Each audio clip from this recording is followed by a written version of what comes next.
Welcome to Nightlight. Step away from the mainstream and gather around as we enlighten the world and our realities and travel this cosmic journey we call life. Join us as we share with you and provide that beacon that can guide us all to a better way. Explore with us as we examine a metaphysical montage of spiritual insights, covering everything from the mundane to the magical, UFOs to unicorns, and everything in between. This is a time of awakening, of sharing and evolving, of spreading our wings and soaring on the cosmic breath of creation.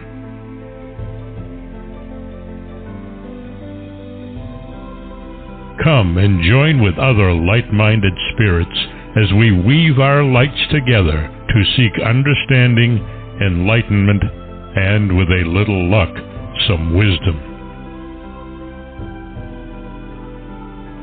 This is Nightlight, a reminder that you are never alone.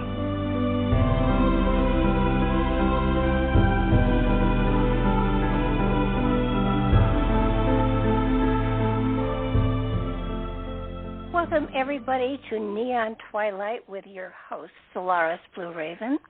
This is one of my favorite nights of the month because I get to sit and talk with Solaris and listen to her wisdoms and her insights and all of the wonderful stuff that she has gathered over the eons and eons and eons that her soul has traveled through to get to this point in time.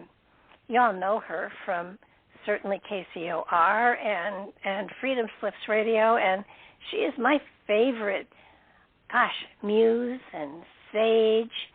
I mean, there are lots of titles you can give to her, but all of the titles are just so hackneyed and overused, they don't really give you a full idea as to the magic that she has inside of her. She is certainly someone who has I guess, been through the wars, so to speak, and she's seen the good and the bad and the ugly and the beautiful and the magic and the mystical. So she's been an observer to both sides and clearly chosen the magical side because she's here. So I just think that it's important that you check out her website, which of course she'll give you later, and take a look at her YouTube channel and the wonderful people that she's interviewed, and certainly the KCOR channel, which is, again, another magical place where she has spread her talents, her joys, and her gifts. It's just to tell you her accomplishments is to take the whole show. But I will point out that she has written some fabulous books. Check them out on Amazon because they're all incredible. I have flagrantly stolen from most of them. So and she doesn't care, which is so cool. But she is multi-talented, and she has taken many different avenues to use as an expression of the wisdom and the magic that she has accumulated over time. And the cool thing is she's able to step back into past lifetimes and bring that material forward as well. So listening to her talk is definitely an education of a unique source that can't be found anyplace else, and happily she's here tonight. So welcome to the show, Solaris. Well, thank you, Barbara. I don't know how to say anything now. That was the most beautiful introduction I've heard. You're just incredible. Thank you for the kind words. I'm honored. And I always love to be here with you. You know that we mesh very well, and I look forward to our gathering every month. So it's always wonderful. Thank you for having me at your network. I always learn something. I always have pencil and paper here taking notes because even though the subjects that we've chosen, both of us have a little bit of wisdom in and knowledge, we always seem to go that one step or two beyond what comprehension has led us to, which is always, that's what happens when two people get together that can bounce things back and forth. And occasionally you bounce over the lines and you get into territory that you hadn't actually thought about before. Yeah, it's like jumping a timeline. It is, just exactly. And tonight we're talking about two of my favorite subjects that just don't get enough publicity these days. UFOs seem to be hogging everything. But we decided we would talk about giants and little people, at least start out there tonight. And it's two areas that, frankly, history has ignored, and yet they were obviously around. Yeah, it's not one of my fortes, but I get that you've done a lot of work with large structures, and in your opinion, maybe we can dial into that too, insofar as, well, were there giants associated with those constructs, or even what they call the moon people, I think they call them, or you said the little people as well. So, yeah, I think it's an excellent area to jump into and expand in. Well, I think one of the things that I ran across when I was kind of looking into the stuff for the UFO book was that in 1938, a Chinese archaeologist stumbled across a cave, and in the cave were these stones that were circular. They actually looked like records, complete with a hole in the center. And the stones are called Dropa stones. And on these and there were like 716 stones found in this cave.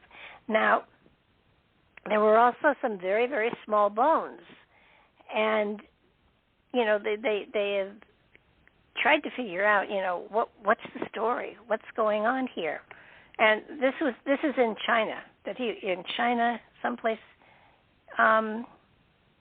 let's say it's between China and Tibet, the cave, and what I found fascinating was that they just kind of sat around and gathered dust, as most stuff does in a museum, but someone took them out and studied them, and when he studied them, the fact that they looked like a record, and he sort of magnified them even more so, and he found that there were grooves in them, and in the grooves were glyphs. They looked like hieroglyphics, but they weren't. But they were that pictorial type stuff, and they were interpreted finally. They were able to interpret them, and what's even more amazing is that when put on a record turntable with a needle in it, they emanated an energetic field that was quite phenomenal, and the story that they got out of the glyphs was even better. They were a race from another star system or planet or wherever. They were aliens, and they crash landed here. Their ship was destroyed, and so they had to integrate into the local people. They had to stay here, and there is a tribe there. And they were little people, no taller than 3 feet high, 3 and 4 feet high in there someplace. And there is, at this present time, a tribe called the Dropa tribe that is still alive and well and functioning there, and they are all little people between 3 and 4 feet high. Wow, that's fascinating. I remember you telling me about those stones or whatever those devices were, but I didn't realize there was so much data associated with them. That's very interesting. And it's sort of, they have found bones of little people all over the place, but they just, they were children or, they were anomalies. And here in Tennessee, there are massive graveyards in many places that have either the bones of little people or the bones of giants in them. Now, the giants, the Smithsonian is basically taking care of most of them, but the little people bones are still being dug up, and they can tell from the skulls that they were grown-up adults, in their 20s and 30s. They weren't children, and apparently there was some sort of war or something going on here, and I don't have a date, but I do know that the giants and the little people were sort of the same generation. So, wow. Yeah, it makes you wonder now, why isn't this part of our history? Well, that's the whole thing. Everything is so sanitized. But when you think about it, look at the little people today, what they call the little people. I guess that's what they like to be called. I don't know if they're the lineage or descendants of that. Well, the dwarfs, and now I'm not an expert on this, so I really shouldn't open my mouth at all, but I will. There are the little people, and then there are the dwarfs, and they're different. The dwarfs have a different physique. Little people are just little dainty people, little people, and dwarfs have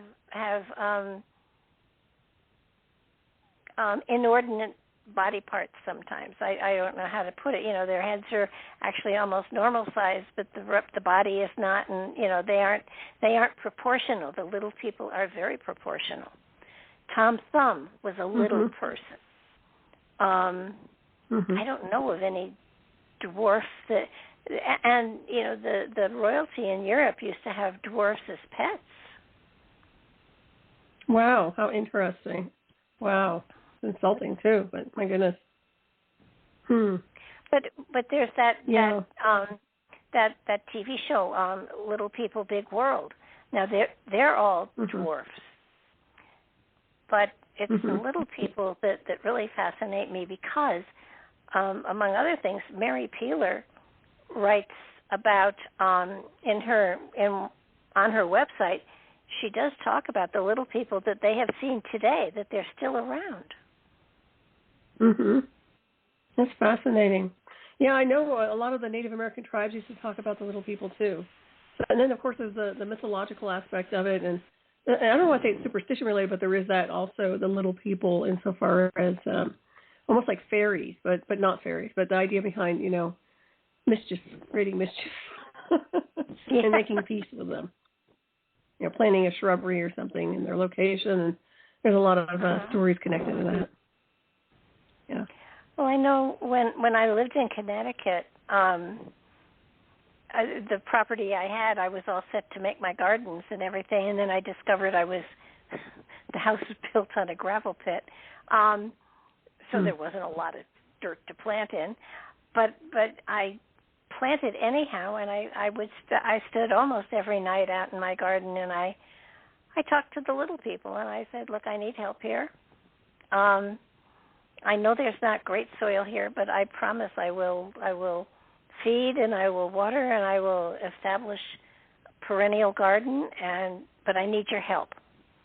And it took 2 years before it looked like it was an old English garden that had been there for a decade. And wow. There was just, at one point when I was trying to dig a plant in, I had to get a pickaxe. It was definitely not happy soil. Wow. No kidding. But I a lot of work. I did. Well, and it was, they were huge gardens. But it was, and I would walk around it. I had a meditation pathway around it. So I would walk around it, and I would talk to the plants, and I would talk to the little people, and I would say things like, this one needs a little bit of extra love and care, or a little TLC here, or you're sliding on your work here because that one doesn't look too awfully healthy. And it was amazing because they absolutely, I know they were there. There was just no question. And so, I do miss that. I miss having a plot of land that I can really plant, and I miss, having the little people to help me with it. I'm sure that they're here. It's just that I don't have any land to plant. But right, yeah. But you know, well, do even in your little do, sacred garden. Go ahead. No, I have a pot garden. Nice. All of the plants are in pots. But I have yet to adapt to the environment here, because last year we had almost 2 weeks of 105 and up temperature here, and everything burned up. There was just no way to even keep it all watered. So wow, it was kind of, that's incredible. And it was not a good summer. But yeah. you know, but hopefully it won't be like that again. Yeah, I can only hope. But the little people, you know, in this country, I mean, the Native Americans talked about them, absolutely. But it wasn't one of those traditions. It wasn't one of those, what would you call it? It wasn't a story that came generation to generation to generation. When people came from Europe, they certainly, you know, did bring that with them, but it kind of petered out, and I don't understand why. It could have been one of those things for political control. It comes down to information, and also the idea of perfection. What is perfection, and you know, what do they want to give the persona of the mass collective to look like? You know, that kind of thing. But what I found interesting is, you remember the Moon-eyed people. That's something. I don't know if that correlates to the little people or not.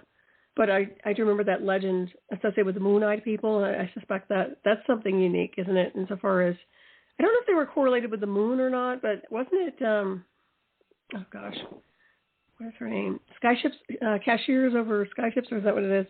Was talking about Mary that. Yeah, Mary Joy. Mary Joy. Well, too bad she's not here. But yeah, I think it was the moon. Didn't she call them the moon people or the Moon-eyed people? She was discussing that as well. So I thought it was kind of interesting. They were very small little beings. They would come out and tend their garden at night. She discusses everything. And now I'm going to go way off topic. Have you checked out her site? Hey, here we go. Have you checked out Skyships Over Cashiers lately? Not recently. What's going on? All right, the top story, at least when I looked a day ago, the top story was that the tall aliens are very concerned about a big occurrence that is supposed to happen to the world very soon. Oh, and that's new. Yeah, I mean, it was. Oh, that's the Linda Moulton Howe thing. I'm just looking at it right now. Okay. Yeah. So apparently that's an article with Linda Moulton Howe. I haven't seen that one. April 19th, 2023. Well, but she talks I think it's about kind of predictable insofar as. Go ahead. Well, you know, Linda Moulton Howe, I pay attention to. I really think she's pretty cool, and I totally fell in love with her when I watched that video, because her two cats walked in front of the camera on the video, you know, back and forth, and she just kept right on talking. They're cute, yeah. Really pretty cats, yeah. But you know, so what possibly, you know, I was trying to think, it's something very big is going to happen to the world. Now, it didn't give me the feeling that it was, you know, an asteroid or a comet. And the only thing I could think of would be some sort of explosion. Well, or an atmosphere nulled out. You know, I'll have to look at the video, because I honestly don't know, and I'll have to just take a listen. I guess it's an hour long, so I can certainly do that and see what they're talking about with that. But I think it's obvious that we're in a very big collision course with other unseen forces, not necessarily connected to global government or military, but off-world intelligence systems. I think we're just going to a whole different paradigm. So maybe that's what they're referring to. I'd have to read and look at the video. I don't know. Did you watch the video? You said you did, right? I did, yeah. And okay. To me, it was what I found interesting was it was the tall aliens that were basically saying, you know, something big was coming, something, you know, and it was kind of like well, fine, but what? You know, right. I kind of want to... So basically, yeah, either. That could be a lot of things. Fill in the blank. Yeah. Yeah, I mean, it's just, you know, I what find could that, it you know what, possibly things be? have changed. It could be anything. And think about where we're at in the illusion of the war, okay? So I'm not saying a nuclear fallout or an EMP, but it's highly possible. It could have all kinds of things happening right now as we jump these paradigms to more technology and more, you know, everybody wants to control space. This is the big thing now, space wars. So who knows? It can get pretty ugly pretty fast, and everybody else is along for the ride. So I think it can go in any direction.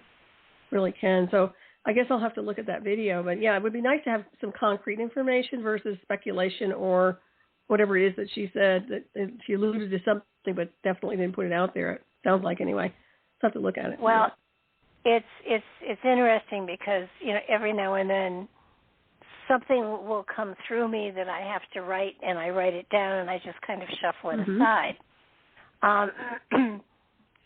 This isn't long. Is it okay if I read it? Oh, absolutely. Of course it is. Okay. There's a storm coming, and it holds within it chaos and confusion. The clouds have been gathering for eons, and it is soon to break upon all of humanity.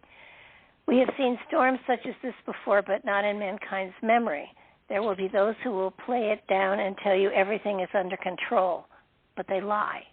This is a time when much will crumble and fall into dust. Those who are in power will vanish in the maelstrom, never to be seen again, leaving great numbers to rebuild and restructure using history as a template. Hopefully this time to avoid those areas where power was given rather than earned. Putting in guidelines and checks to prevent power mongers from getting control over masses who are not paying attention. Power will be shared among the many and none will keep secrets. This goes for all areas on the globe. All will have to struggle out of the dust, for this is a world storm, not one just focused upon one area. The earth herself will rise in anger and shake off those who have misused and abused her. Earthquakes will ripple the surface for great lengths of time, while volcanoes long dormant will spew lava in all directions. Wind, rain, snow, and ice will touch areas, will blanket the earth, out of season, out of reason. And yet the species will survive. There are no armies equipped to fight weather. Weapons have no effect against the weather, and the weather cannot be controlled by mankind. The dust will eventually settle. Humanity will survive, but with a new and different focus upon the future. When the sun does break through the clouds, there will be no borders, no countries, just humanity. All one, and all will work together for the benefit of all. It will take chaos to unite, but it will. That's well said. And what's the timeline for that? Chaos. Was that is something that you feel is close, or further down the path? I do. Okay. No, I think it's close because I was really working on the book that I'm just completing, and suddenly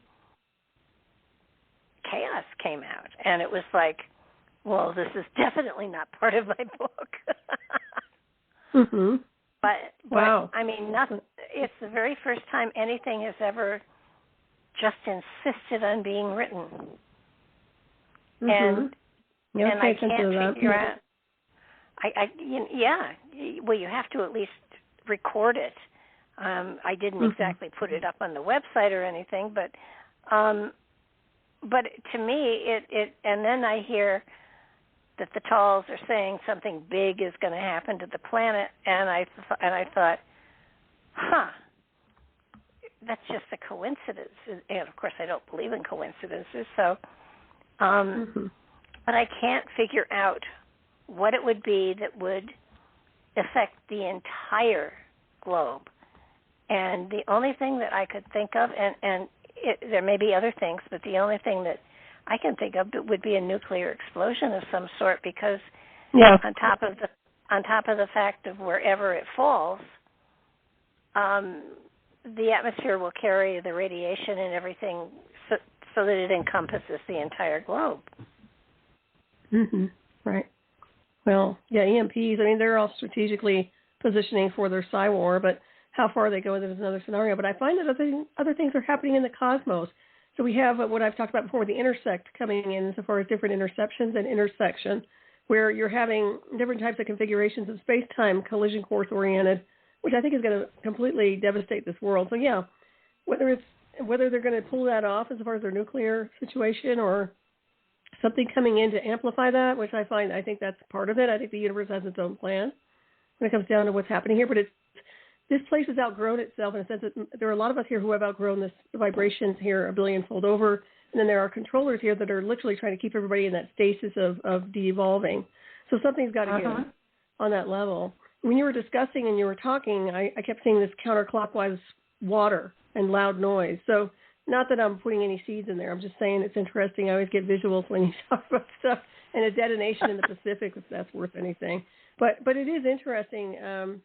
It's very, very interesting to me that I definitely pay attention to that because we do follow the stream of consciousness and we do look into and beyond the timelines where you see and you know, just like anything else, just like scrying or remote viewing, it goes way beyond the illusion of space-time here. And a lot of good data can come in from that. Well, it could be a comet hit, but that wouldn't erase borders and everything. And no, I don't think it's going to be a comet. When I'm talking different space-time configuration, I'm saying we're getting ripped out of orbit, and everything else is getting ripped out with it. As weird as that sounds, and I'm sure people in their Strategic Defense Department will argue it, but they don't have all the answers. They're in one configuration. They don't see multi-configurations simultaneously. They have a lot of weaknesses, and that's what I'm talking about. What's that? What about the only other thing I can think of would be the reversal of the poles. Well, that too. That's what I was looking at, that counterclockwise with the water and the sound. Yeah. Yeah. A lot of that can be, a lot of polar activity, magnetic fields, this, that, and the other. Well, I think everything is happening at once, quite honestly. Yeah, I forget how often. I know the poles shift. The North Pole shifts, every I don't know how many thousand years, but it does shift into different areas, and when it does shift, it shifts a good 2,000 miles or more. So it's a big deal, and it does shake up the whole globe. But this felt bigger, and there are times when we go upside down, and it happens almost, overnight, and that might account for some of it. Right. The access points. I'm always looking at the energy of the grid here. And also the north and south, what they call the illusion of poles. But, the idea behind the energetics associated with that, but also how we're able to traverse on those access points. And I find that those have tilted, so they're moving. And I think that is in correlation to what you're describing there. And I always see it as going sideways, too. But when that goes sideways, in my opinion, we're moving into another space-time configuration. This isn't just about, people theorizing about pole shift. We're moving into another configuration, whether they like it or not. And with that comes a whole different board of energy, information, way beyond what we're here doing right now on the timeline, in my opinion, anyway. So I think that we are heading to that destination. So when you say no borders, well, people don't want borders anyway, but in my opinion, they're not going to have a choice. It's all going to be falling away. All countries, all global military, everything you think or have that you feel is concrete or solid is going to be dissolved simultaneously. And I'm not sure how many survivors will be on ground.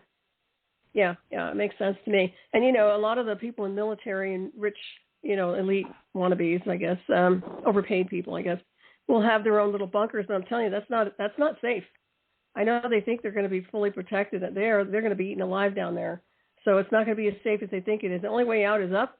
And I've said this before, to me, in my opinion, this is why I have this thing about leaving this earth and the illusion of is to live off planet, because that's the only destination we'll be able to make it. So I do find we will be traversing the galactic highway. I think that's the future. And, we have no choice. What about if something shoved us not only out of orbit, but out of dimension? Well, that's what I mean. That's what I'm saying. We're going to a different space-time configuration. Yeah, absolutely.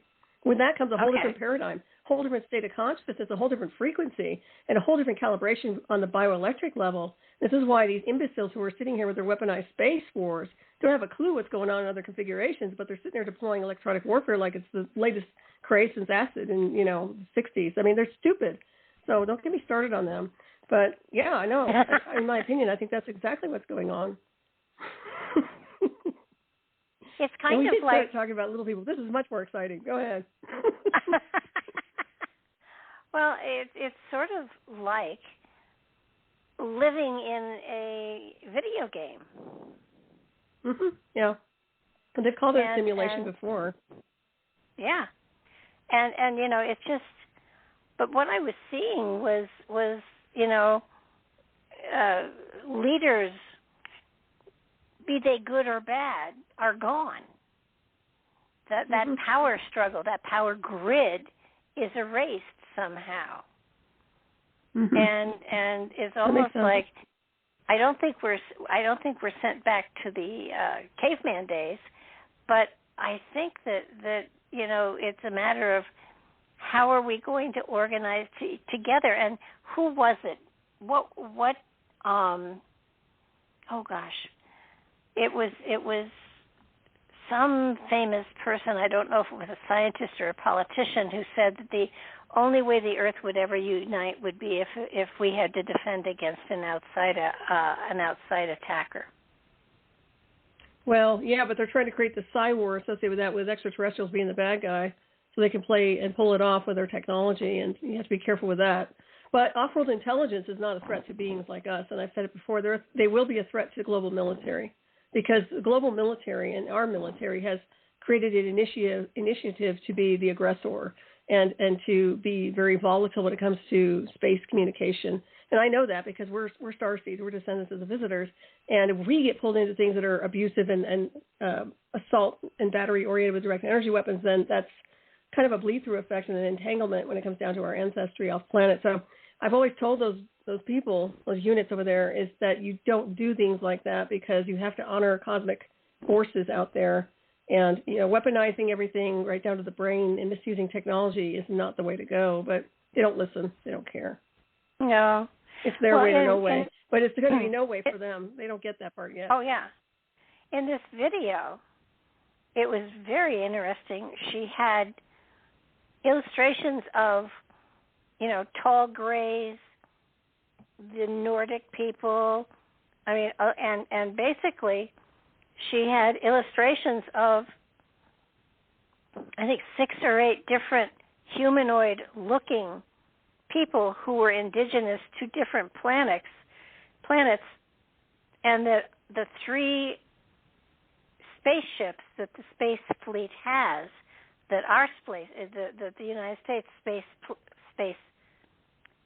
Patrol has, have visited at least 2 or 3 of these other planets that have humanoid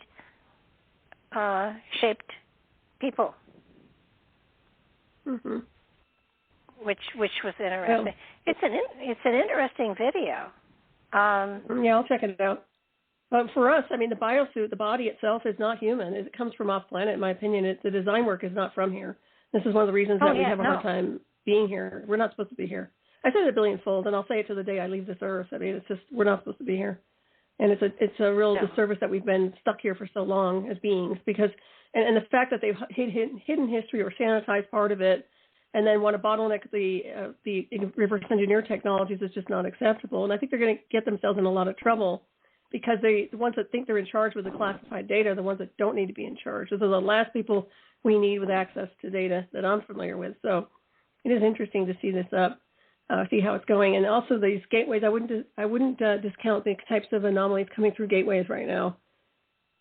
You know, bigger stargates and portals and access points, and beyond the configuration of here, where we have the real portal access, where you can traverse from one point to the next, and you don't need anything but your biosuit, and you can literally go into another destination. I know that we will have this, and we will see this happen. I'm not sure I'll be on this world when it happens, but I'm telling you, I've written about it in my books, and I swear. And every time I see them launching these rockets, I'm like, why are you going that route? Why are you going that route? Why aren't you going through Such a waste of money. What is going on? Yes, I mean, it's just that he's so rich he can do it, and it's fun. But I'm like, really? I could do more. And I'm not saying I'm just thinking about, what are you doing? You know, what are these guys doing? Why are they using those trajectories?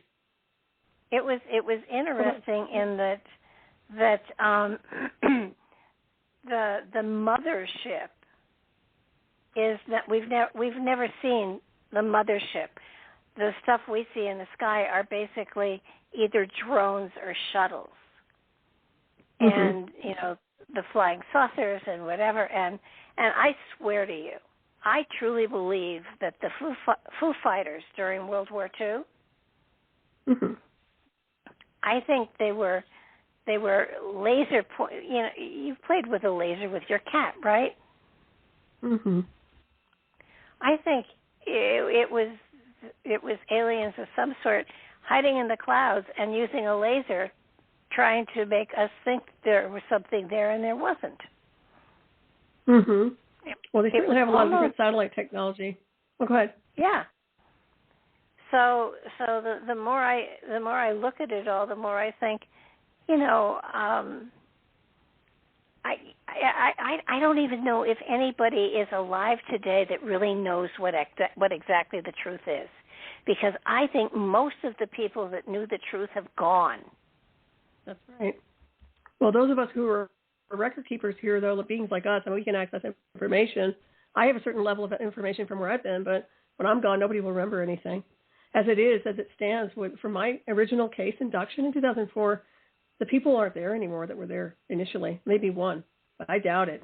They have no idea. They're backpedaling now, and I know that. So when you think about it, yeah, we're leaving. All of us are leaving, and those who have a lot of information and knows whether you're a spiritual being, an advanced being who accesses a lot of advanced technology and information, or somebody who's had the inside visuals insofar as classification goes. Yeah, what's going to happen when it's all said and done, when everybody's breaking orbit? Well, you're seeing it. I think it's all falling apart, and the people that are running the show with what's left of the classified project are imbeciles. So it's a real mess, if you ask me. And I think that I was always saying plasma drones when it came down to the Foo Fighters. They reminded me of plasma drones, but I wasn't there. I have ancestors that were. So, and they're not here anymore. So I just, when you when you hear the stories of what they did, and when you see sometimes that even pilots today see these lights that aren't solid, and it's almost like somebody's playing with a laser thing, having fun with them. They have never hurt anyone. They have never hit a ship. They have never crashed anything. They never picked sides. And all I could think of was somebody is playing with them. This is they're playing with us. They're not. And then it was like, well, now, why? Well, what's interesting is also an exercise. But when you think about it, the tic-tac comes to mind, what they call the tic-tac. That strikes me as something that's literally a game, or something that's so connected to artificial intelligence, it's not even funny.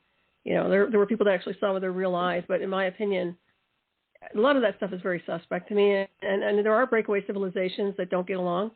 And the breakaways, those are just the ones that broke orbit with the advanced technologies and black sciences that wouldn't contract with the government at the time. So we have all different kinds of organizations, I guess you can call them, I don't know, I'd call them life forms, but literally have access to information that are in collision course with each other.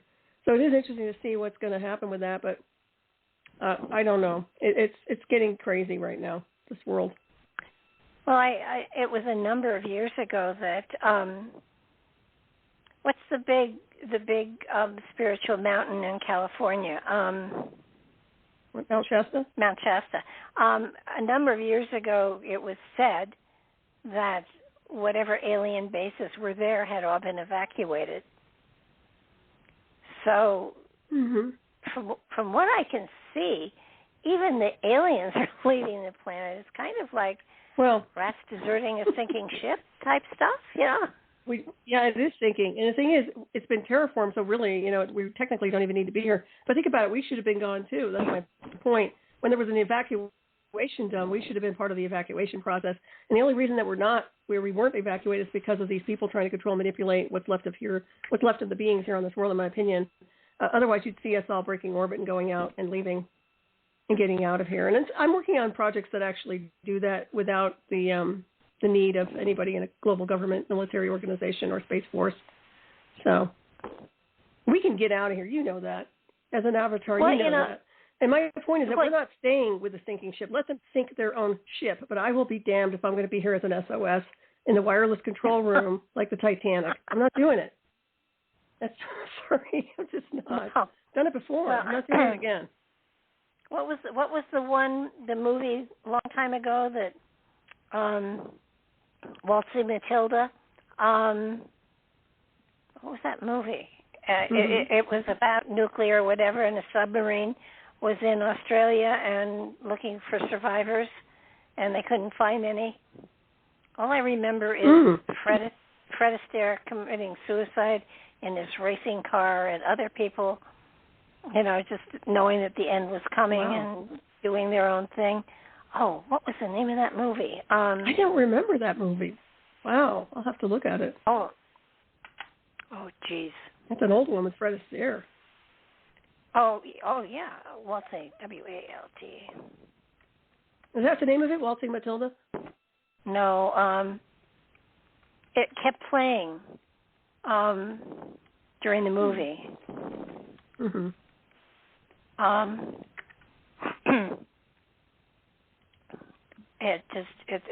It was an amazing. On the Beach. On the Beach is what it's called? I don't know. I'll have to check it out. Well, we'll find it. If you Google it, you're bound to see something with Fred Astaire coming up. Yeah, On the Beach. On the Beach. Yeah. I never saw it. 59. Well, I'll have to check it out. Wow, that's an old one. It is, but it will give you shivers, let me tell you. Well, Ava Gardner's in that. Gregory Peck, that's classic. Yeah. Some of the good actors there, yeah. But, I'll have to see that. I'll have to watch it. Oh, yeah, no, it's funny. Movies seem to be coming up and biting me every now and then, and I was talking to someone last night, and I mentioned little what is it, The Little Shop of Horrors. I had to go find the movie and watch it. Oh, how funny. No, it's funny because if it has to be a happy movie or I'm not going to watch it. But and that movie is not a happy movie, but it's really profoundly. It's not, is it? Oh no.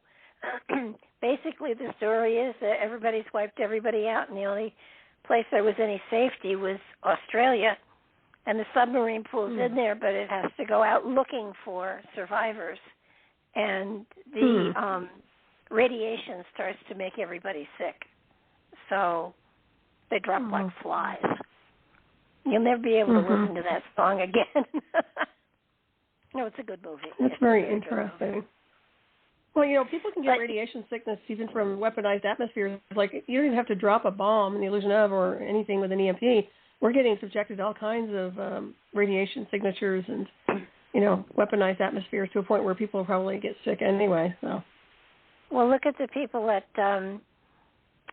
Skinwalker Ranch. They got radiation burns and stuff like that. Do you have any idea what's there? I haven't been there, but I'd like to go scan it. It sounds like a lot of beta testing, a lot of advanced black technologies and sciences that were weaponizing the area for some reason or another. Yet I have never been there, so I can't tell you offhand, but it would be interesting to look at it and see. I was told I had immunity to skinwalkers one day. That was a long time ago, but I always wondered about that. How do you get immunity to those things? So. Well, they did some drilling and they got some metal pieces off of. The metal was the same composition as what's used on the heat shields on the satellites and on the moon rockets that we send up and everything. And well, that's interesting. I don't know. It just the army says they didn't know what it was, but they're paying such close attention. I'm wondering if there is an alien base there. I know there's one in Nevada. Well, I think there's all kinds of experimental stuff going on. Well, go ahead. Oh, no, I mean, the one in Nevada is the Nordics. And they actually You're talking about S4? You're talking about... There's an alien base in Nevada, and the Army knows about it, and they actually are taking some of the people that can pass into Nevada to let them see what human life is like. Kind of like touring the zoo. Well, there's a zoo on this world in the illusion of, but a lot of those areas are just national security sites. So there's a lot of cyber-related technologies and information, from what I understand. I think the CIA was controlling all that. I don't think it was ever delegated back to the Air Force, or not. I believe they've taken the helm over there, which is not a good thing. But, the thing about the military is they're never going to tell you the truth because it's under classification, so they just give everybody a storyboard of lies, and people just digest it and move along, as usual. Unless you had some kind of inside view or you're really good at remote viewing and you can get into the heads or the energy of these projects, which I'm sure you can, and I know I can. People don't usually know. Well, that's what gets me. I'm very fortunate in that a lot of the stuff I can do comes so naturally. I just kind of assume everybody else can do it, and I know. It kind of makes me, trust me. I know. They really can't. I know. I think everybody had a gift, and go ahead. Yeah, I remember I was doing something in Southern California someplace, and I always used to insist that I do a meditation the night before I was going to do readings, so people would come, see how I worked, and if they wanted a reading, they could get one the next day. And I said to the owner of the store, I always make sure everyone gets a message, but don't publicize that because it could be a big crowd. And she did publicize it, and there were 70 people there. And I stood there until 3 a.m. giving messages to everyone to make sure that everybody got a message. And I think there were 4 or 5 readers that read at the store on a regular basis said, "Aren't you exhausted?" And I said, "No, I need a greasy hamburger, but other than that, I'm hiring a kite." And they couldn't understand how you can do that. And I just said to them, don't you channel energy instead of using your own vital energy for something like this? Don't you just channel it? And they looked at me like I was speaking Latin.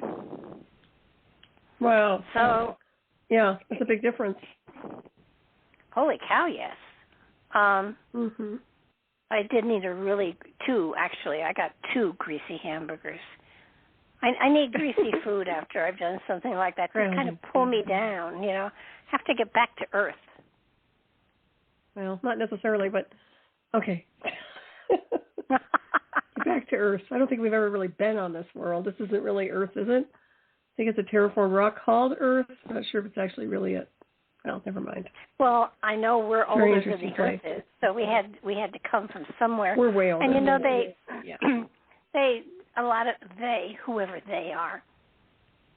Someday I'm going to go to a convention, and the name tags you have to wear?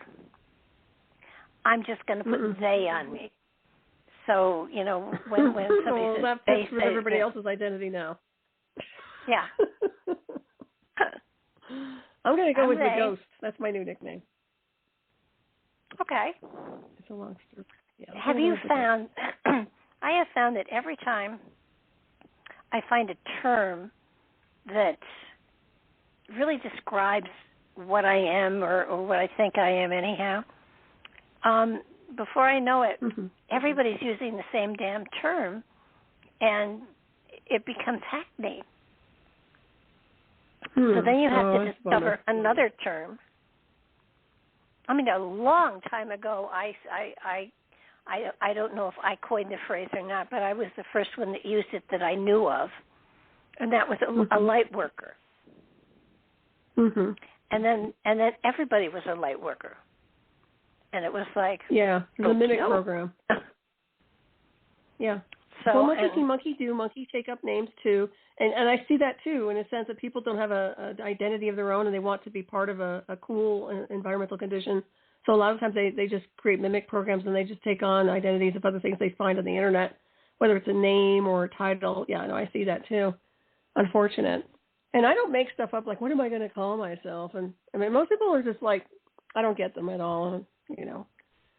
It's just like things are meant to be for you, are meant to be for me, right? Go ahead. Yeah. Patrick was the one that said that I was a, oh gosh, what did he call me? He called me a spiritual empath. Yeah, spiritual empath. I like that. That's nice. And that works for me. I mean, it has no definition. It's just whatever I am. So, you know, right. I'll take that title. It doesn't mean anything, but it just means I'm a little unique. That's all. Well, and it gives people an idea of what you're capable of, I think, you know. Well, you know, it's kind of like we're all capable of so much that we don't even tap into and utilize. It's such a pity. It is a pity, and they seem to be shutting it all down. I mean, it's amazing to me how people have been switched off and shut down lately. I mean, we can switch on and off if we want to, but environmental conditions such as this will create the stress to such a degree that people switch off completely their evolutionary process. And I've seen that more and more. This is why it's critical we get out of here. I kept saying, we got to get out of here. We got to get out of here. And, you know, I said this years ago before the shutdown. Man, we got to get out of this place. We have to break orbit. This is I've heard you say that for a long time. I have known you for probably at least more than 10 years, because I've been doing the show for 14. Yeah, I've been doing the show for. Oh, it would have to be. When we were talking before the show, we talked the same language, so that our homeland may be the same place. Similar. Agreed. Yeah. Yeah. Probably. Yeah, definitely. I see that too. And I get that vibe off of you. When you're talking, I can see you in a different formula. Like your a lot of the Grecian dress and the hair is always pulled back and the ponytail with the gold. I mean, I can see all these images around you. You say what it is what it is, but it is interesting to see that because I don't get it with everybody. Well, she comes through a lot though. Well, you know, it's funny because most people know that the cards are coming out again and that I'm doing the handbook for them, and I've been writing that material a lot. And it's interesting in that a lot of the material I'm writing feels very familiar to me, so that it's almost as though I painted the cards over 30 years ago, but wasn't old enough to be able to write the handbook that goes along with it. And that I'm there now, and all sorts of cool information is coming out. So, and awesome. You know, it's fun. But I wanted to ask you. I know you've written a ton of books, 4, 5, 6, in there somewhere. I think more than that. Yeah, I lose track. Just call me Dr. Jackson. Go ahead. Do you? Are you how do I put this? Are you inspired suddenly to write and then it all happens all at once? Or is it something that kind of comes on you slowly? I'm not sure if it's inspiration. It certainly isn't slow. It's information that I interface with, so to speak. It's beyond the idea of channeling, and I just bring it in and I have information I want to share, or at least document. It's very important for me to document information, so I start writing about titles and information. Like, for example, the Cosmic Travelers and Analysis of Time Travel, that was very pertinent to me because it deals with how we can get out of here and how we can calibrate the field. So I was definitely wanting to write that. And so it's more about my interest and what I know I can do and what I can do with my mind as far as breaking down information and on a cosmic level. And that's what I've been doing with my book. So I have to say that's what it's all about with me, is getting things done. And I don't waste time. I don't dilly-dally. If I have to write, I write. And if I don't feel like writing, I don't write. Right. That's where I'm at. And it's funny. Somebody who writes was saying to me, "Well, do you have an outline?" And I just looked at them strangely and said, "What for?" Exactly. You know? And yeah, you just have it. You can write about anything if you want to. It's funny because I will find that it's not only it's inspiration, but it keeps me up at night so that I can't sleep, so that I have to get up and write something because it just won't shut up in my head. And that you're writing it. Documentation. This is the thing, is scribes, however you want to say it, but, beings who leave some kind of a template, something tangible where people can read it. A lot of people don't read these days, but still, it's a database of information. It's a time capsule. That's why I find writing in books so important. I mean, look at how they can be transposed onto other things, whether they're computers or Kindle or whatever else. And then it goes further than that. It goes into the multidimensional fields and the ether beyond. And I think information is a big deal, especially correct data. I agree with you. And, what I find fascinating is that there are people who think they're channeling and aren't. And then there are people that channel and don't know they're channeling. Mm-hmm.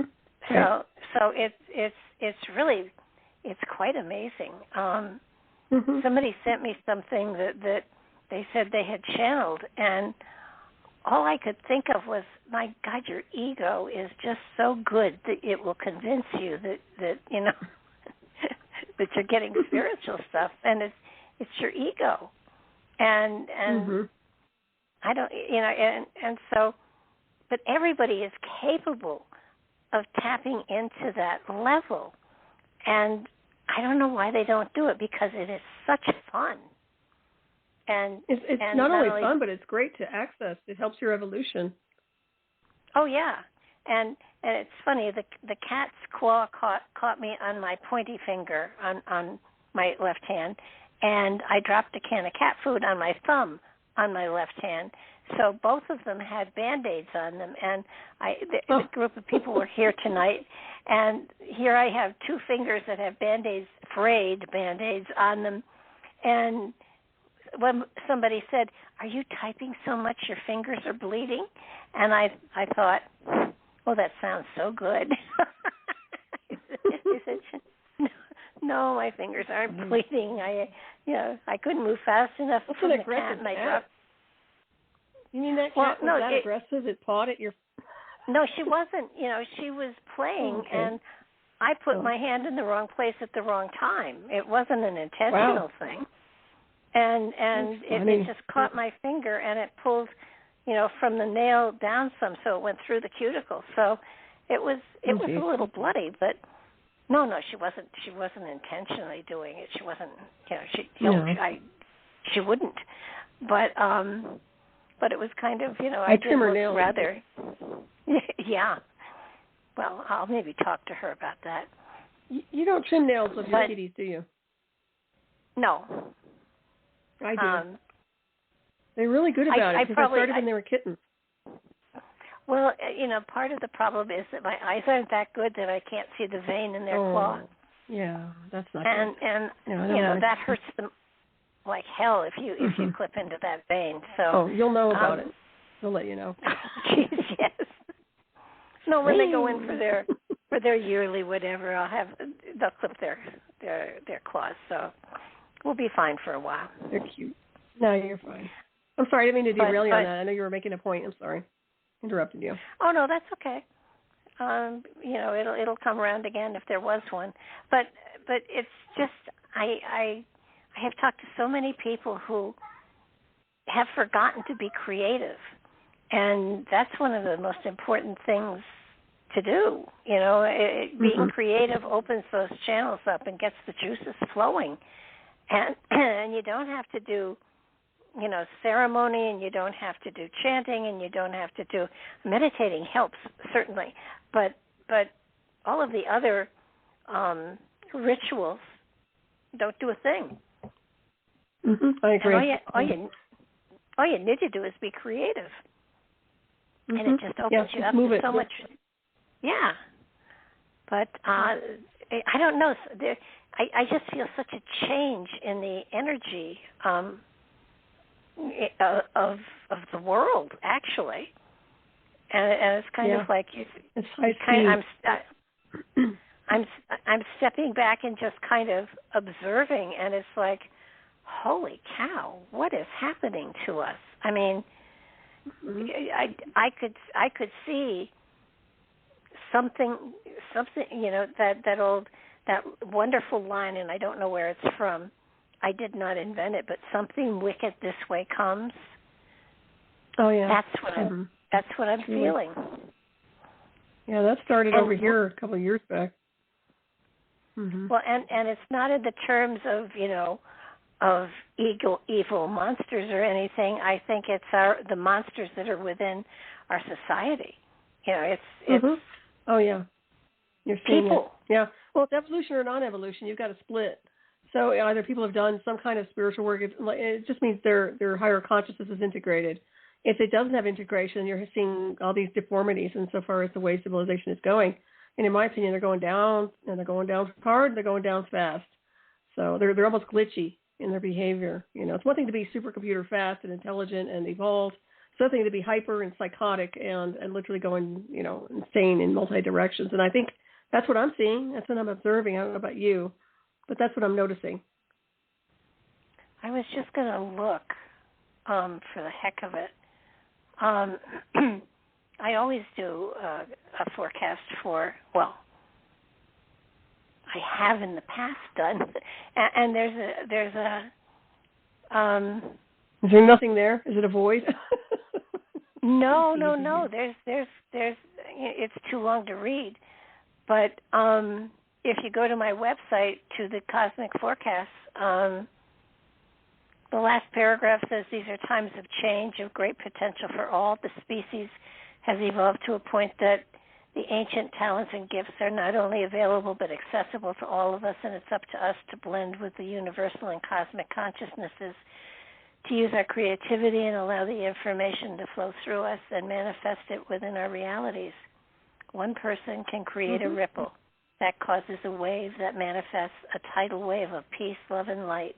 We just have to stop looking to others and reach within ourselves and open the portals to the magic we have carried throughout time. That's beautiful. Well written. Thank you. There's a whole bunch of material here if anybody's interested, and it's quite lengthy. Mm-hmm. That's excellent. People need that.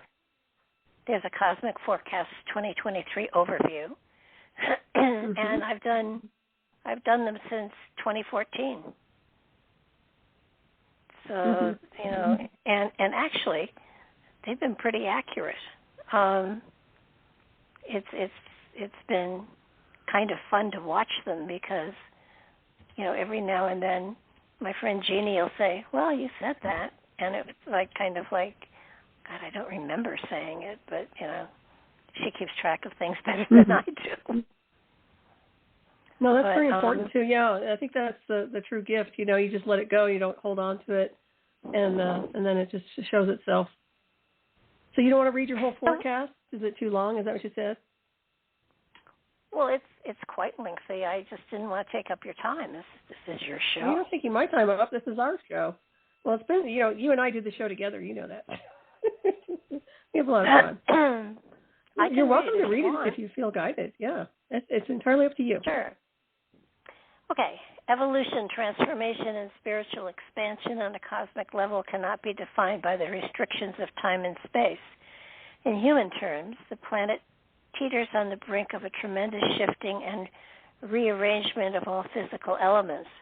The spirits residing here are all experiencing inner turmoil as consciousness expands and opens new arenas to flow into and incorporate into the awareness that is applied to this reality. There will be a tearing down and rebuilding to many structures, both physical, intellectual, and spiritual, in the days and decades yet to come. We're just now seeing the physical manifestation of what has been boiling beneath the surface for decades. On a cosmic level, however, there is a flow and a rhythm that has been repeated for millions and millions of years and draws us ever forward in consciousness, wisdom, and understanding.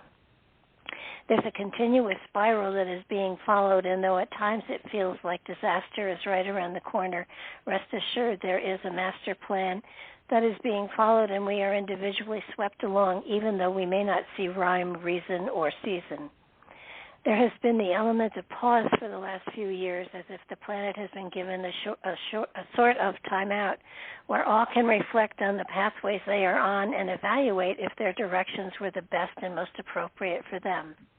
Many made great changes in their lives and adjusted their journeys to be more compatible to the directions that their spirits leaned in. This was a time when many have taken the opportunity to open these portals of insight and creativity and welcome the flow of cosmic energy and wisdom to touch and flow through their lives.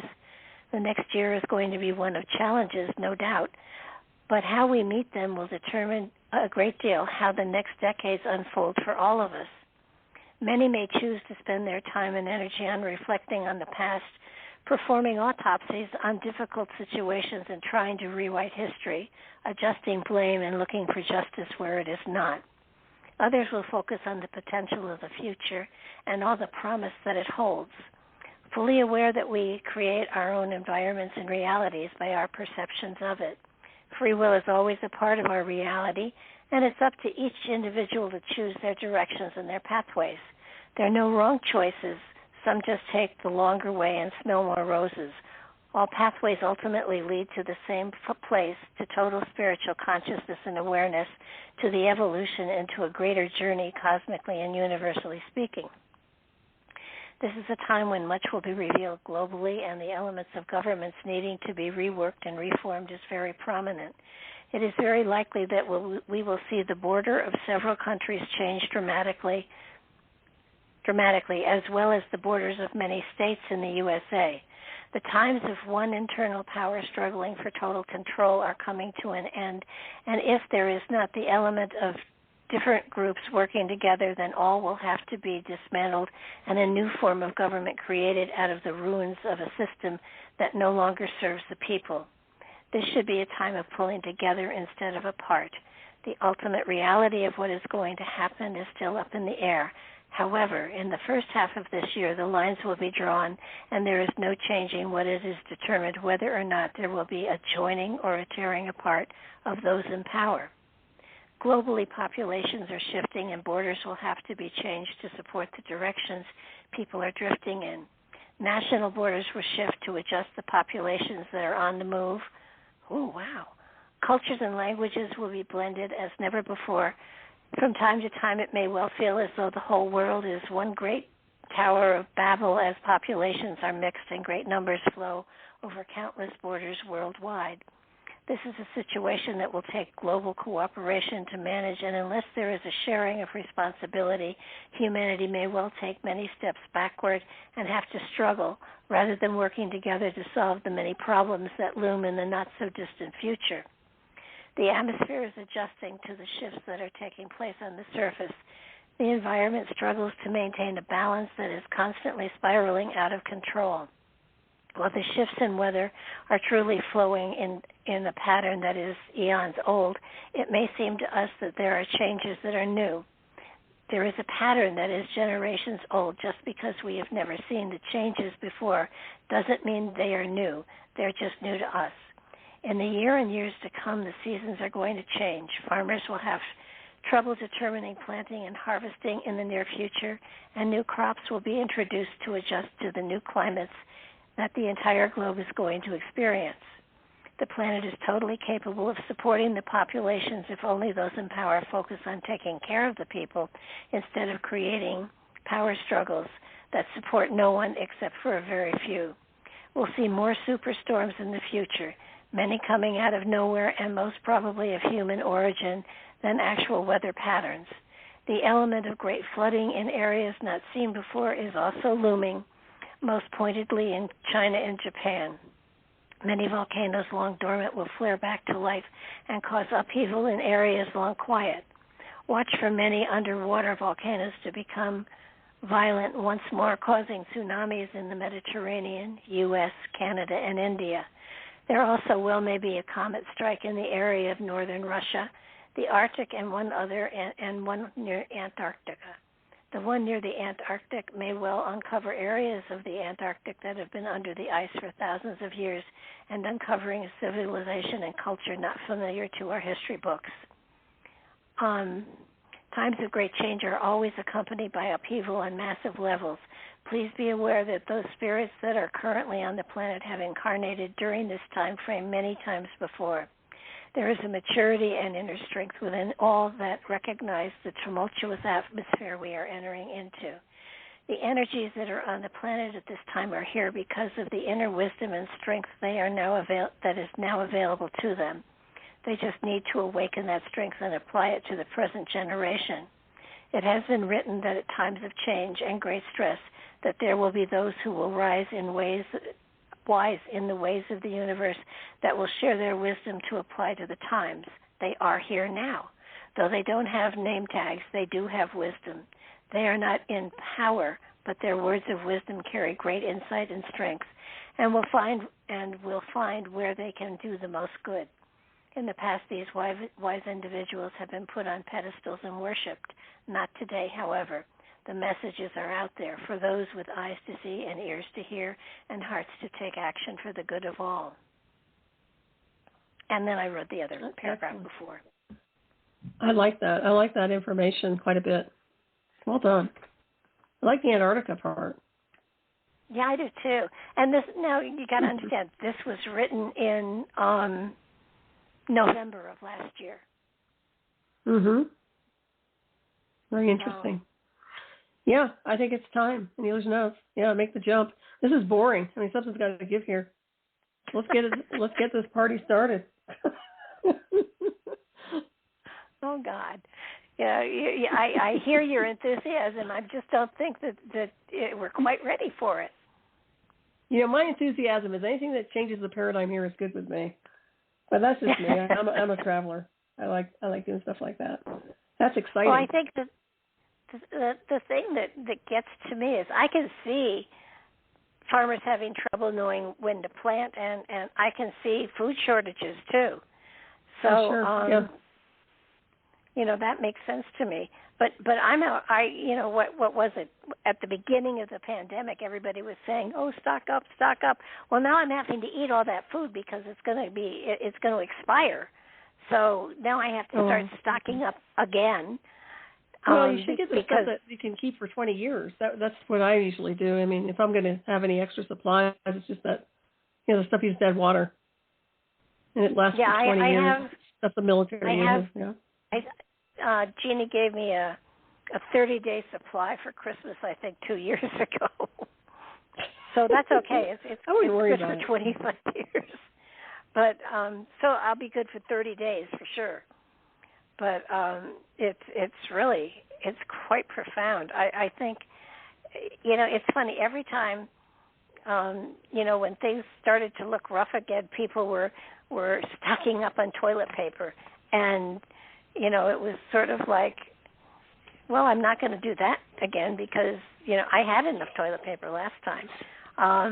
So I can't imagine what is going to fall, you know, be in short, you know, fall short ways for us because, I mean, what's going to happen, among other things, is that because of the insistence on electric vehicles, trucks aren't going to be able to deliver like they used to, and if that's the case, then, you know, food shortages are going to be profound.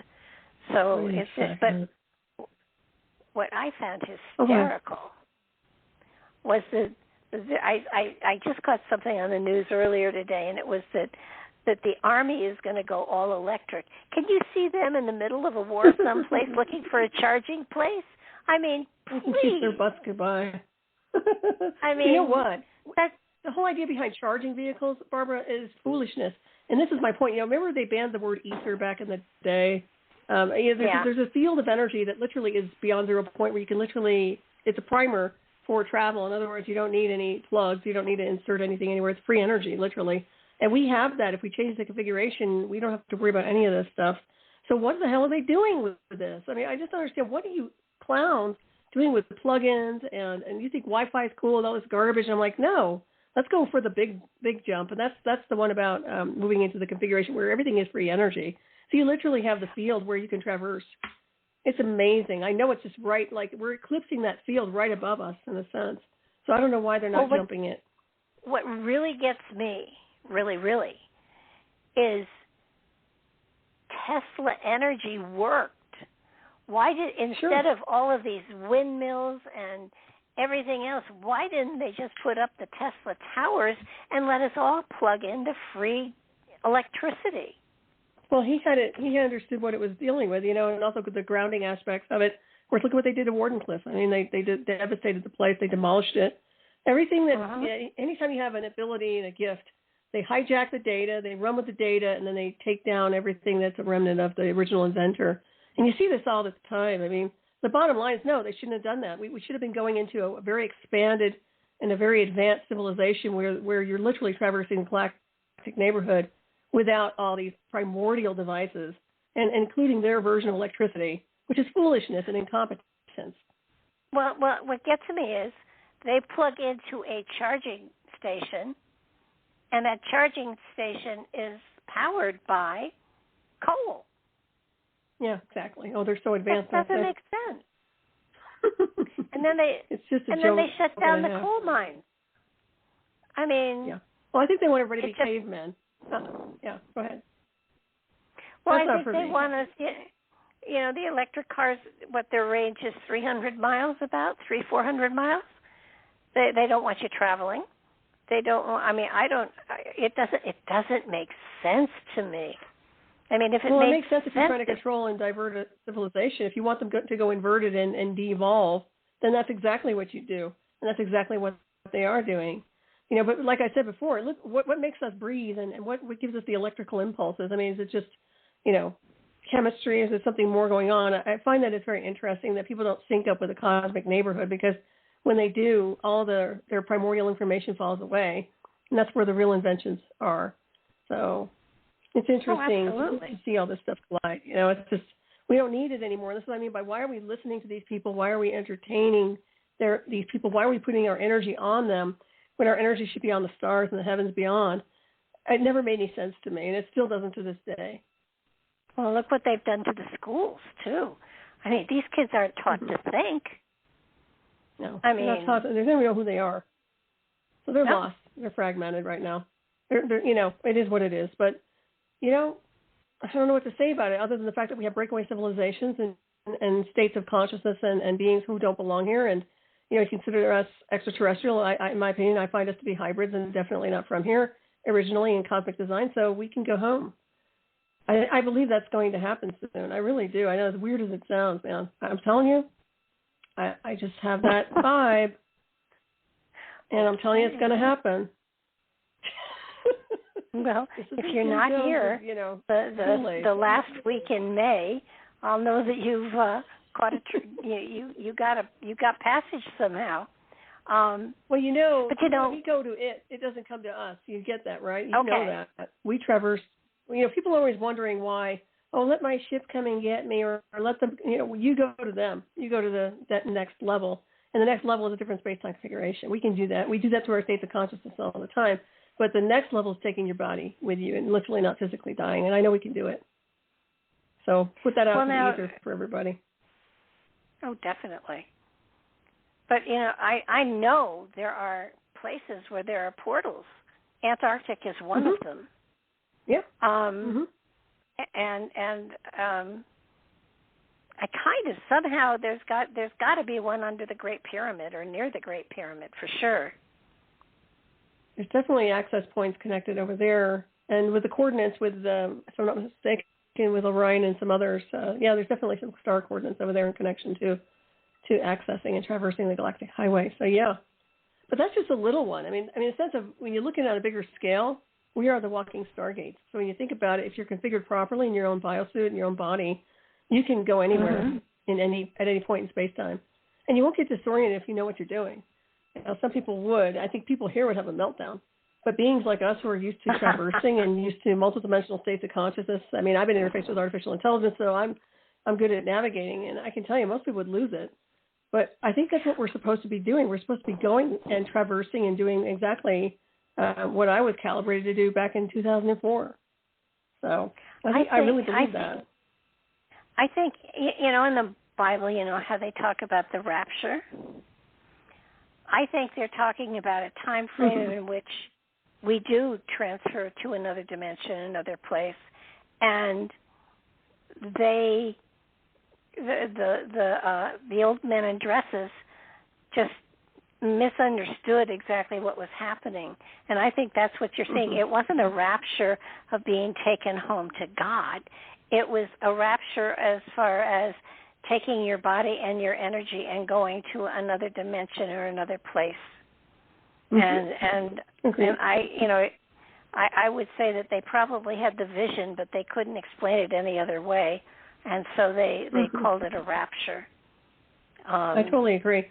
I think a lot of the Christianity, all the remnants of religious indoctrination has kind of hijacked a lot of ancient data, and also misunderstood. There was that division between science and spirituality, and science and religion, and mystical alchemy is a combination. I mean, you have to be an alchemist to understand the cosmic design, and that's way beyond a regular physicist. I mean, they have to have the next level, and that would be part of the alchemical equation, if you ask me. And it's not about, woo-woo science and spirituality with New Age. It's way advanced consciousness, and you and I get it.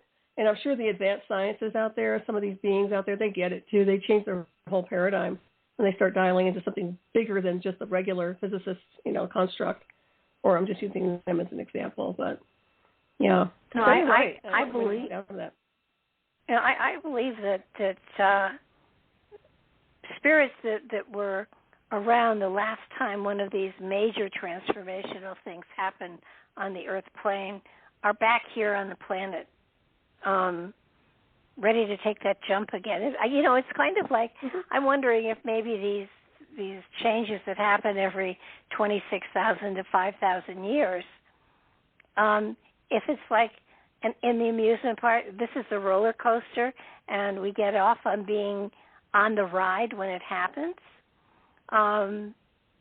It to me, I think the one thing that is so missing in all of the spirituality around is that there has to be also, a sense of joy and laughter. That I will grant you it's serious stuff, but at the same time, if you're so somber and you're so serious, that takes your energy down. That's a somberness that weights you down, and it's laughter and joy and celebration that lightens you up and enlightens you. So that, it's sort of like most people don't quite get it, I meditate for 2 hours a day. Good for you. And, that's ridiculous. Well. I couldn't do it. I'm too hyper. And you're talking about someone who's advanced. That's not my thing. I'll run. I'll do exercise. Yeah, I will do something, equally as, whatever. But no, there's something, I understand the purpose of it. It's to clear you so you can hear inside. And it makes sense. And so many people are so busy talking in their head that they aren't spending any time listening to what the spirit inside is saying to them. So it's sort of like I have a Catholic friend who is constantly saying the rosary, and I did the rosary 25 times today, and I said, but what did you hear? What did you get from it? Did Yeah, congratulations, and it's to me it's if you're going to talk to the divine, talk to the divine, and if you're going to listen to the divine within you, then shut up and listen. And what was the other thing people were saying? Somebody asked me, and I'm going to ask you your definition, then I'll give you mine. What is the difference between spirituality and religion? Well, I see religion as a stepping stone when it comes down to understanding what the bigger scenery is. And it's an indoctrination program, and spirituality is unlimited when you start navigating. It frees the spirit, the energy up so you can expand. That's just my own take on it. No, that's a good take. For one thing, I think you can be both. You can be religious and spiritual. You don't have to choose. But to me, religion is taught and spirituality is. Mhm. So That's true. So that you have to be taught a religion, but spirituality is the true essence of what you are. So, was that a cat, or is your stomach That is growling? Merlin. No, that's my cat Merlin. He must like you because he came over here and he's hanging out with me, meowing. Oh, cool. He's the big fat one. He's the forest cat, or what is he? Maine Coon. That's what it is. Oh, that's a big cat. Yeah, he is. He's a boy. My Pete is 20 pounds, and people keep trying to tell me he's fat, and I keep telling them he has big bones. Yeah. But he looks cute. Unfortunately, he's got a belly on him that wobbles. So I mean, it's not all big bones. So does this one. But he runs fast. I've never seen a cat move like this one, even as fat as he is. Amazing. Well, I think there's something about. Oh yeah. So it's interesting. People are asking fascinating questions, and I'm hopeful that they're taking in and sort of masticating the wisdom in them and making some sense for themselves out of it. It's just it's amazing how people, I want to be spiritual. Well, then be spiritual. And, but how do I be spiritual? And it's like, pay attention to what the spiritual laws are, what the universal energies are. Live your life according to your inner guidance, golden rule. And study. Just study. Start reading.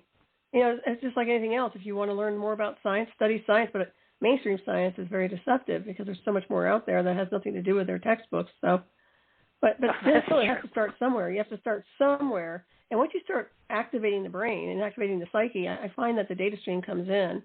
So it takes discipline, too. A lot of people will read something and then they just forget about it.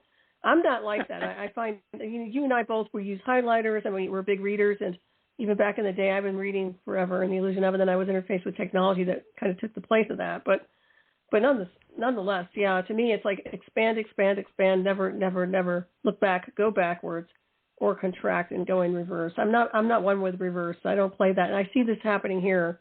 They love reverse. They love going backwards and build back this and build back that. No, absolutely not. Don't tear it down. You can't build it better. Just keep navigating.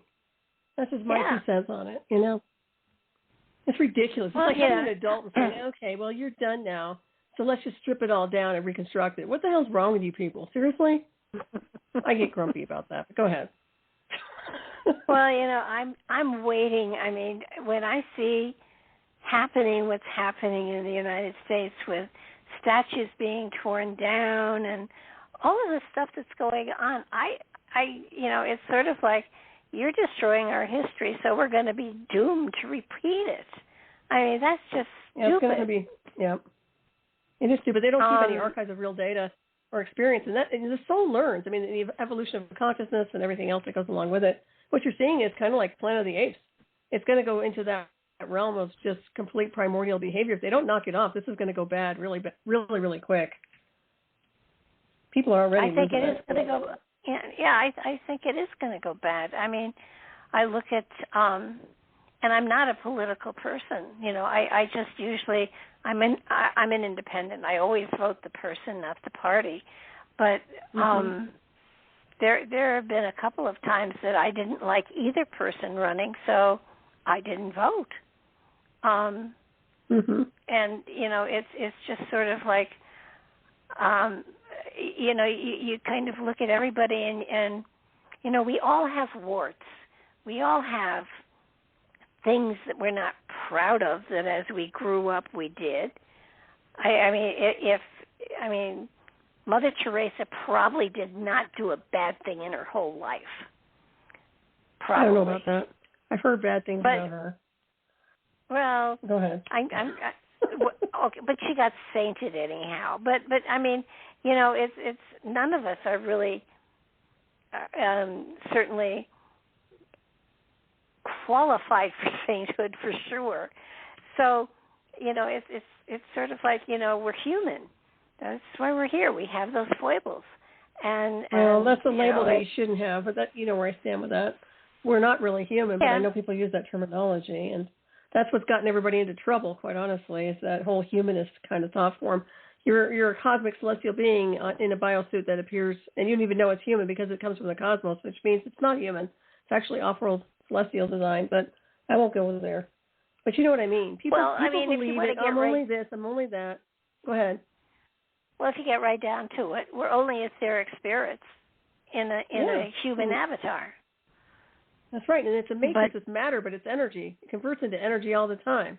And think about the vastness of what we can be, and how limited people are by their own belief systems and their programming. It's amazing. Well, that's true. But then you think of things like this is why I'm not really happy with current history and what we're doing with stuff. I think we're misinterpreting everything, and archaeologists are, making statements about things, and everybody's taking it as fact, and they're all wrong. And you think of Dr. Doral and his interpretation of the Emerald Tablets of Thoth. If you look at Thoth and understand that he was an extraterrestrial, for sure. That material is fascinating. I mean, it just going back and rereading that material, and I still think somebody should have put it in the proper order. That may be something I do in my old age when I get there. It just seems that story is confusing because it starts in the middle and then it goes backwards and forwards. So, well, it's almost like moving in between space-time, too. Traveling. Oh, absolutely. And if you look at the Indian philosophies, the Krishna and the others, they're fascinating too. I mean, there's so much on this planet that is so fascinating, and yet people aren't looking into it. They're just ignoring it, and understanding the cosmology, other people's belief systems. It isn't the Morai, it's the what was the very, very ancient culture that was, way back and in the times of the Stone Age, but maybe just a little bit more cultured. And they looked upon the Milky Way as a pathway of the pathway of the stars, that when we died, we became one of the stars in the pathway to the divine. And there was no religion then. There were spiritual beliefs. And I think we need to go back to that time where you have a spiritual belief about how to treat other people and how to live your life, but you're not being judged constantly by a group of people who say they are better than you because they're closer to God. Right. Well, I think that's where the breakaways come in. Yeah. And I think there's so many more of those. People are never going to change. You know that. You probably know that. But some of these people that are indoctrinated into their belief systems, they're so hardwired, that's never going to break until they leave, they die, and then they'll see something and it won't be right. But I honestly believe we're going to have breakaway civilizations, and that those of us who get it, get it. If you know, you know. If you move on, your gnosis is power, knowledge is power. So we will be moving on into another destination. And the only thing that was holding us back to begin with was this global intelligence network, which was basically bottlenecking exotic technology and information. That includes everything you're talking about with our history and the illusion of history. All the most important information, fractals of data, they've stored, they've archived, but nobody else knows about it. Nobody else will ever access it because they want to hoard it for themselves. And to me, that's a disservice to those of us who are descendants of the visitors, so that's going to change. But I can tell you, we need to get out of here, and we will. But these other people, no, I can't expect them to change. I can't expect them to evolve. They'll go to where they need to go, and that's where it's going to be, if you ask me. I don't think they're going to ever change. Yeah, look at what the Romans did with the Library of Alexandria.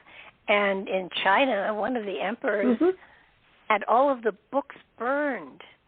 And right. you know, when you think of the I mean, that's ancient history, and what they considered ancient at that time took you back before the flood. And you know, the material that was there.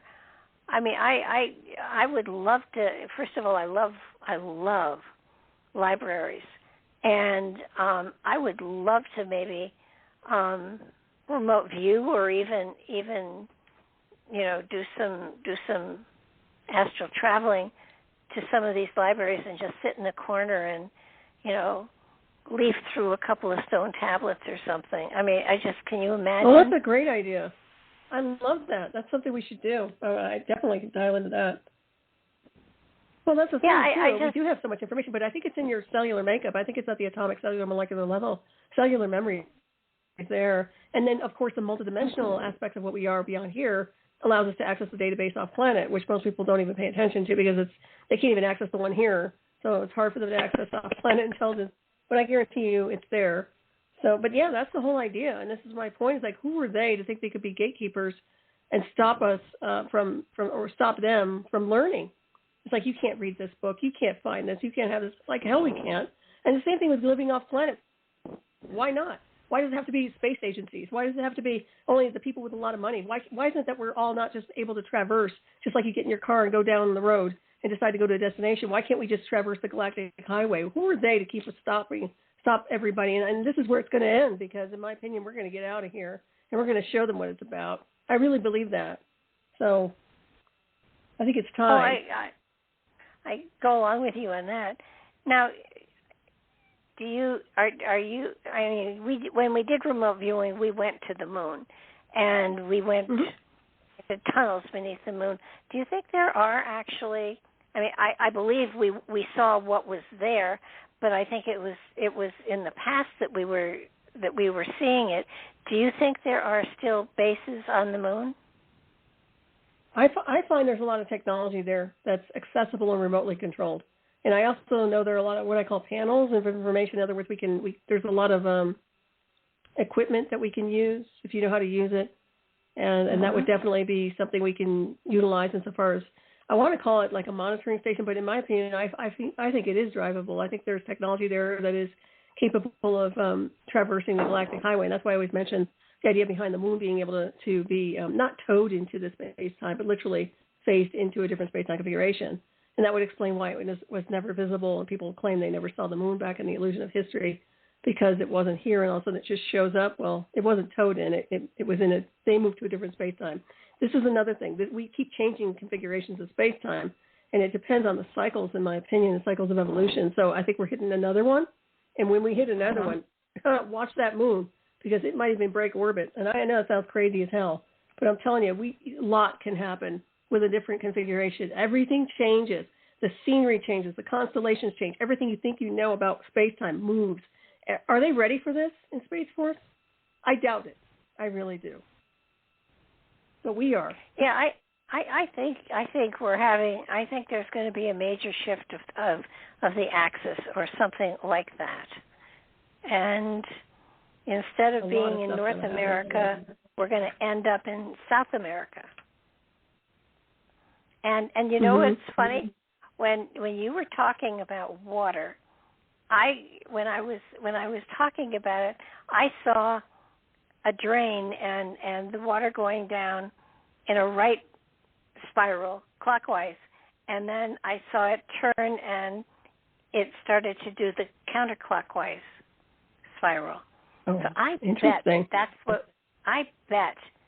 And that happens pretty fast. That isn't something that happens over time. It doesn't happen. It doesn't happen over 1,000 years as it slowly shifts. No, that's something that happens pretty rapidly. Right. And I think they've been expediting a lot because of the weaponized atmosphere and some of their experimental technology they've been utilizing. So I think there's a lot coming down the pike. And I always I never discount the fact that this is the year of the Philadelphia experiment, the anniversary date. Wow. There's just something about that to me that I've always been really interested in. For some reason, I was interested in Al Bielek, and I find it interesting. I just feel like there's a connection there with what's happening here between those realms, even though some people say it's not real. And that technology exists. We have all kinds of experimental technology that's way beyond the veil of what it used to be back in those days. So wasn't Tesla involved in that? Was Tesla involved in that too? Supposedly, yeah, that's what they said. A lot of that data is kind of skewed, but in my opinion, you're dealing with technology that moves. Once again, it doesn't just cloak something, but it literally changes the configuration to another space-time. And I don't think that it was ever shut down, so to speak, that kind of research. I think it's always been accessible and available. I mean, you can look at a lot of different areas and a lot of independent research and a lot of doctors, scientists who have done a lot of experiments with that. So I'll look to what's going to go on in August this year. Well, maybe you can look at that as a marker to see if anything surfaces in August of 2023 for that. Well, Al Bielek, was he in on the Montauk project too? Well, he was correlated. Supposedly, he was connected to the Philadelphia experiment, and him and Preston Nichols were connected to some degree. So he was Montauk related. I never saw Preston Nichols in person. I did talk to him on the phone. I never met Al Bielek. I had friends who did. So yeah, it's a very interesting group of people. And even if you think they're crazy as hell, which I don't believe, they were insane in any form. I think they're very brilliant people. There's a lot there with data and information if you know how to look. So and not every bit of information, but there's certain things that are pattern oriented that I find interesting. And that's just something that's in the back of my head all the time. There's something about the vibration, the field, what sounds like propulsion. It's getting stronger, and it really is. So we'll see what happens here on this realm. Well, wasn't the Philadelphia? It was kind of like the Beam Me Up Scotty. They theoretically destabilized and then transported and stabilized it, right? That was shifting. Supposedly it was changing the configuration, but what's interesting about that whole experiment was it was supposed to have been just like a radar system, cloaking system, from what I understand. And I think it was a lot deeper than that, although some people will argue and say it was just a conspiracy story, it's just this, that, and the other. I don't buy that after where I've been with covert technology. I'm sorry. I experienced interface with artificial intelligence and things that are way beyond the spectrum of here. So I find that there's something very hardcore about some of that tech. And when you do that, when you're changing the field, you're moving into another configuration of space-time, bottom line. So there's a lot with that. And if you look at the story, I don't know if maybe we should get into that sometime, but if you've ever read anything about Al Bielek and some of the things he claims he's been involved in, he sounds very intelligent. He was interviewed by Art Bell, and he's just brilliant insofar as his information goes. And I can't imagine people making these stories up. I really can't. I know there's real technology. I keep it on the technological level and move from there. But I think there's something to that experiment. I really do. Well, whether it's being resurrected and revamped, I'm not sure. Was he the one that was working with the time travel stuff? Yeah. Okay. He's an interesting dude. Well, he's gone now, so. Yeah. You'll have to see. I mean, if you look it up, you can kind of read about it. What's that? I was just going to say, I'm a medium. That's right. You can dial in. Find it. Yeah. Just look for it. You'll find it. It's not hard to do. Yeah. It's not hard to do at all. That would be. There was one particular book, I think, that I read that centered on him. I'm pretty sure. Who was it that did the time travel stuff and has a picture of himself at, I think, Lincoln's address?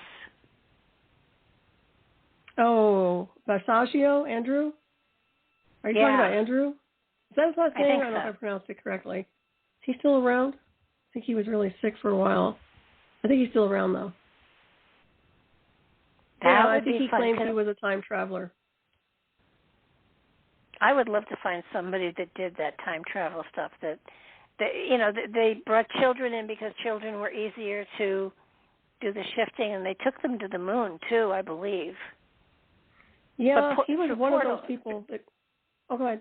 Yeah, but that was through portals, though. That wasn't no space travel. It was just. Well, that's more legit if you ask me, insofar as the way he traversed the galactic highway. But I can't tell you.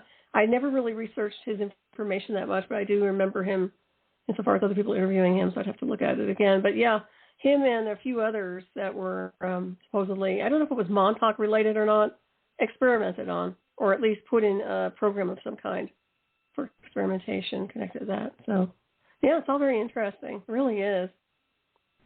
And it could be a big mind hack, too. I mean, they could put them in an interconnected program where they're hitting them with psychotronic memories and programs that aren't valid to a point where they think they've been to these destinations and they haven't, and then they come back a little bit messed up like Total Recall. That is a real technology. That's not imaginary. So people can get brain hacked all the time, and that gets really complex, and that's where the military brags about their electronic warfare department, and that's why I'd like to shut them down, because they have no business just trashing people's heads just for shits and giggles, excuse my French. So, there's a lot of bad things that happen in these departments without any accountability, and that's not acceptable. Yeah, it's interesting. The one project they pull up is the Montauk project, and there was another one that was time travel. I know there was, and kids were involved in it, and it wasn't Project Montauk, Pegasus, though.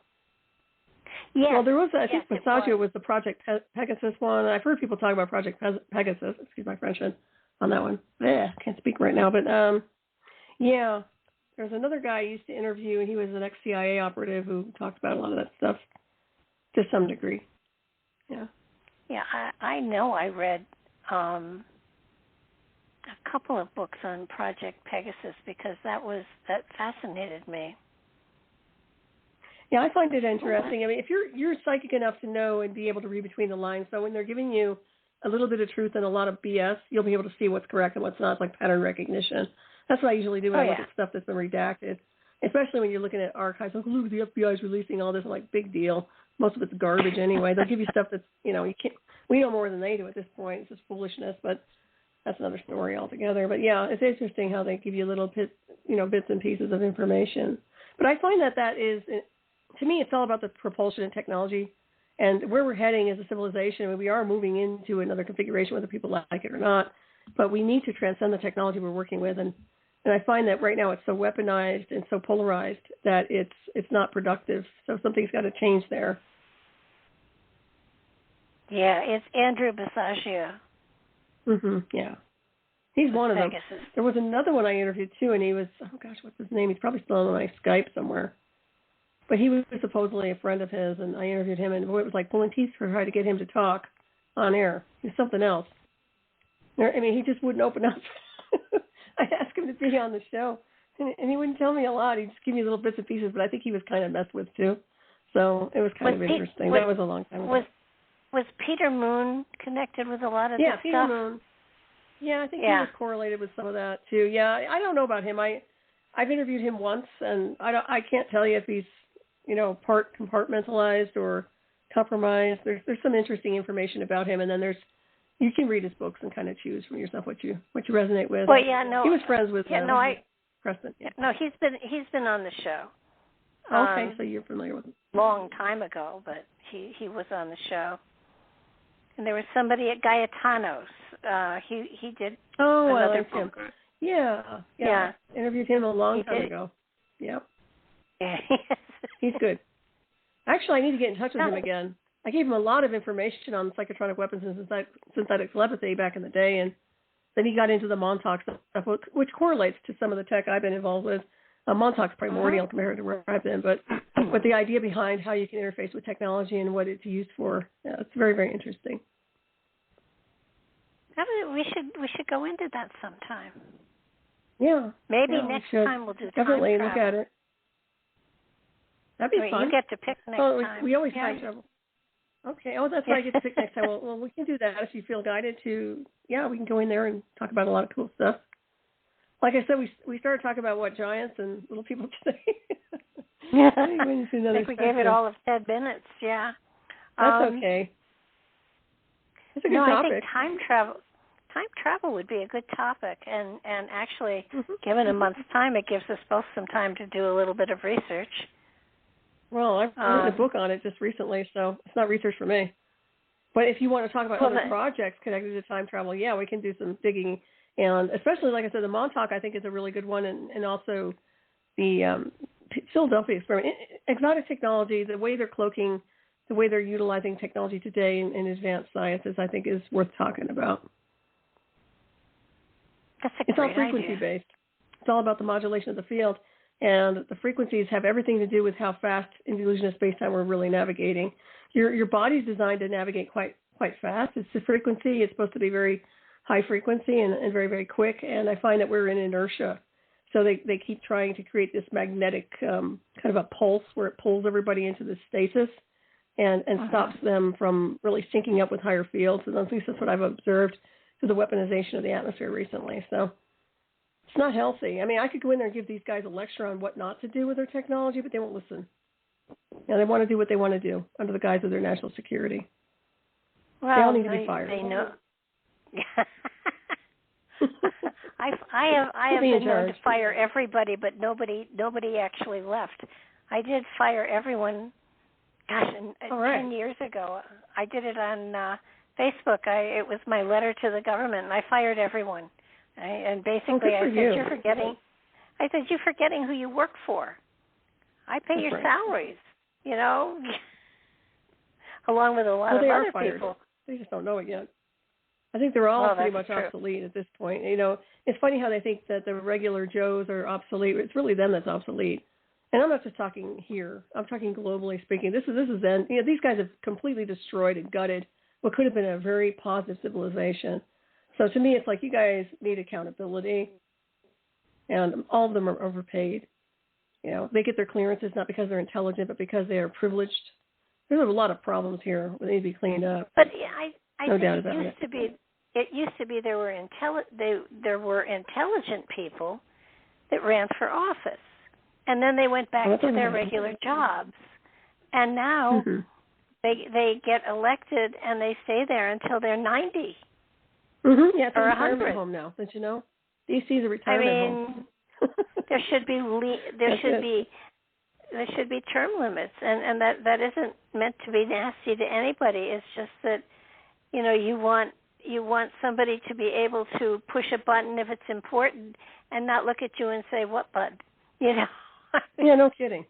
I still think we need this is where artificial intelligence comes in handy, because if this is the way these people are going to roll with their primordial behavioral patterns, maybe we need something a little more up to speed with higher evolutionary levels. I'm not talking the ones that are programmed by man. I'm talking advanced technological decision making. We'll see where it goes. They have opportunities, and I find that they don't listen when they should, and it's unfortunate. No, they don't. And it's funny because people like you, are sitting around knowing so much more than most of the people that are being hired to do stuff, and you don't, you aren't being paid a mind to. You were part of some of these programs, for God's sakes. You should know, the ins, the outs, the ups, the downs, the rights, the wrongs. That's right. I do. I know. You survived it. It's funny. Yeah, I don't get a paycheck from them. There's no way they'd ever pay me for anything. So I don't play the game. I'm too honest. They want people to weaponize and destroy. I'm about expansion and evolution. I'm not about shutting everything down. I mean, what kind of an amazing society would have if people were all just honest? Yeah, it'd be beautiful. Yeah. I mean, they don't have to be brilliant. Lie. Well, it would be so cool if I could have a wish. Now, there was, I forget who did it, but it was a comedy, and was it called Liar Liar? And this guy's son wished that he would have to tell the truth for just a day, at least. And wouldn't it be spectacular if for a month the element of a lie we were not capable of, so that everyone had to tell the truth? Yeah, My goodness, I think that's nice. That would be just such hard, an amazing. It really isn't hard. It would be, and it's funny because under the guise of supposedly like classification and national security, everybody's being lied to, and it's unfortunate. It's just like it reminds me of that movie 2010 Space Odyssey. How HAL 9000 had a breakdown because he couldn't lie. He wasn't programmed to lie, so he had a meltdown. program, right? So it's kind of like that. We're not really designed to lie, in my opinion. I think it takes a lot of effort. At least for me, I'm very honest. That's why I get myself into trouble, because I don't have a reason to lie and hide anything, and I just come out and tell the truth. Well, that's not something you want to be able to do over there if you're working in those departments. You have to be able to smile at everybody and lie to their face.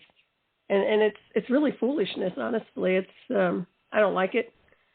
And right now, everybody's so transparent when it comes to data and classified information. I mean, it's all over the place. They can't control it anymore.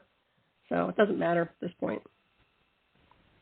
They should just release everything and said this is what it is, and that's it. Live with it. Yeah, and people would step up.